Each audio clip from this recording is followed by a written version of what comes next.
मैं हूं जाहिद तनोड़ी एडवोकेट। आप देख रहे हैं लॉ एंड द लायर। आज की वीडियो में हम बात करेंगे सेक्शन 96 सिविल प्रोसीजर की कोर्ट के तहत फाइल की जाने वाली अपील के बारे में, यानी first appeal against a degree. ये अपील क्या होती है, ये अपील कौन फाइल कर सकता है, किस कोर्ट में फ़ाइल होती है, कितनी मालियत तक के केस की अपील कहाँ किस कोर्ट में जाएगी, कौन है वो ये अपील फ़ाइल कर सकता है, यानी अपीलांट कौन बन सकता है, क्या टाइम लिमिटेशन है इस अपील के फ़ाइल होने के लिए, और कौन से ऐसे केसेस हैं जिनमें ये अपील फर्स्ट अपील 96 के तहत दायर नहीं हो सकती। ये हैं वो सवालात जिनको जानने की कोशिश करेंगे आज की इस वीडियो में हम। लेकिन मौजू पर बढ़ने से पहले आपसे गुजारिश है, अगर आप चैनल पर नए हैं, आपने चैनल सब्सक्राइब नहीं किया हुआ तो चैनल को सब्सक्राइब करें, लाइक करें, बेल आइकन प्रेस करें ताकि लीगल अवेयरनेस के हवाले से हर नई आने वाली वीडियो बर वक्त आप तक पहुंच सके। व्यूअर्स, अपील का हक एक ऐसा हक है जो कानून देता है। अगर कोई शख्स किसी फैसले को गलत समझता है, खिलाफ कानून समझता है, खिलाफ वाक़ियात समझता है, तो कानून इस बात की उसे इजाज़त देता है कि उस फैसले को चैलेंज करे। कहाँ चैलेंज करे?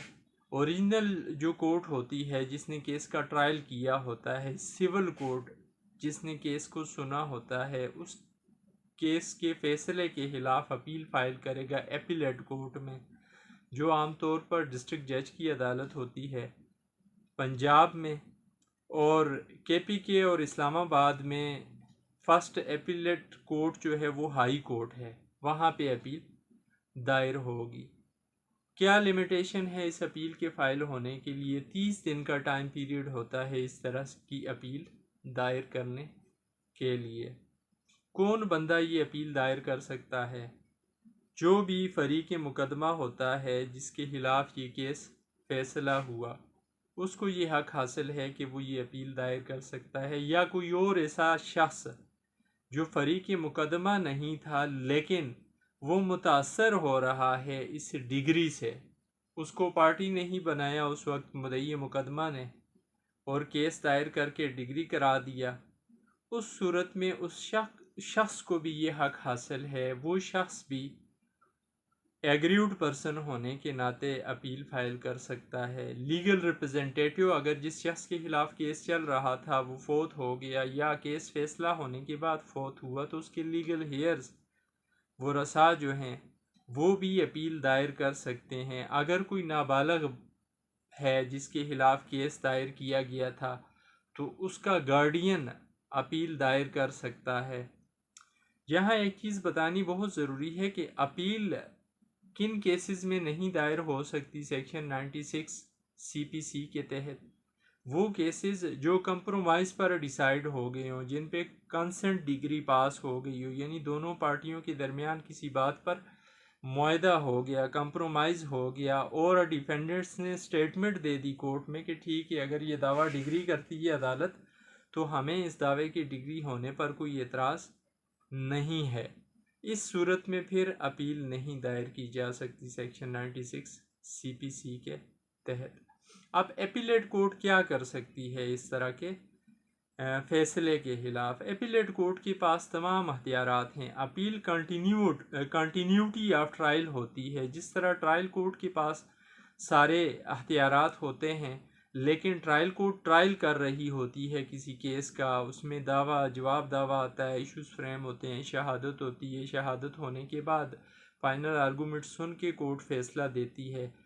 यही रिकॉर्ड फिर एपीलेट कोर्ट के पास जाता है, तो एपीलेट कोर्ट इस तमाम की तमाम रिकॉर्ड को देखती है, दोबारा से देखती है। जो इलीगलिटी बयान की गई होती है एपीलांट की तरफ से कि इस फैसले में ये कानूनी गलती हुई है, यहाँ पे कोर्ट ने गलती कर ली है, या ये फैक्ट हैं जिनको कोर्ट ने सही तरीके से अपने फैसले में बयान नहीं किया और गलती कर ली है ये फैसला करके, ये डिग्री पास करके, तो फिर इस सूरत में एपीलेट कोर्ट के पास ये अख्तियार होता है कि एपीलेट कोर्ट या तो नीचे वाली अदालत के फैसले को सेटिसाइड कर ले, ख़त्म कर ले सारे के सारे फैसले को, या उसके किसी हद तक किसी पोर्शन को सेटिसाइड कर ले और बाकी को बहाल रखे, या एपीलेट कोर्ट वो मामला रिमांड कर ले नीचे वाली अदालत के पास वापस भेज दे उस केस को, कि नीचे वाली अदालत फिर दोबारा से उस केस को सुने। ये फैसला भी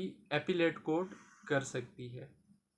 अब यहाँ एक बात बतानी बहुत ज़रूरी है, जिस तरह इस्लामाबाद में और KPK में फ़र्स्ट अपील रेगुलर अपील के तौर पर सेक्शन 96 के तहत दायर होती है हाई कोर्ट में, लेकिन पंजाब में अगर दावे की मालियत 5 करोड़ रुपए तक थी तो उस फैसले के ख़िलाफ़, उस सिविल कोर्ट के फैसले के ख़िलाफ़, सिविल जज की अदालत के फैसले के ख़िलाफ़ जो पहली अपील होगी, अगर 5 करोड़ रुपए से कम की मालियत का केस है या 5 करोड़ रुपए तक का केस है, तो वो पहली अपील जो होगी वो डिस्ट्रिक्ट कोर्ट में होगी, डिस्ट्रिक्ट जज के पास होगी। डिस्ट्रिक्ट जज की अदालत फर्स्ट अपीलेट कोर्ट होगी।